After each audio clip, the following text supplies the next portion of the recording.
আমার আমরা কোরবানি সাধারণত বেশিরভাগ মানুষ গরু দিতে পছন্দ করি। এর অনেক কারণ আছে অবশ্য।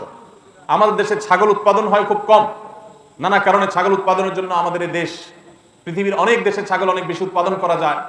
বৃষ্টি বাদল এবং ঝড় তুফানের দেশে ছাগল উৎপাদন করা নানা কারণে কঠিন, যার কারণে গরু উৎপাদন বেশি হয়, আমরা গরু কোরবানি বেশি করি।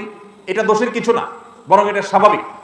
কিন্তু আমাদের অনেকের হয়তো গরু কোরবানি করার মতো সাধ্য নেই, ছাগল কোরবানি করার সাধ্য আছে।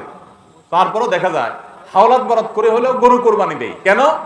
কারণ ছাগল কোরবানি দিলে আশেপাশে মানুষ কি বলবে। এরকম জিনিস আমাদের মধ্যে আছে না নাই? যে এত বড় লোক মানুষ, এতদিন তো জানতাম পয়সা করি আছে, উনি আবার ছাগল কোরবানি দিল, তাহলে চোখ মুখ মানুষের সামনে কেমনে দেখাবে? ভাইরা আমার, তো মানুষের কাছে কি বলবো, মানুষ কি বলবে, এই চিন্তা করে যদি গরুর জায়গায় ছাগলের জায়গায় আপনি গরু দেন, হাওলাত করিও দেন, তাতে আপনার এই কোরবানির দ্বারা সওয়াব হবে না।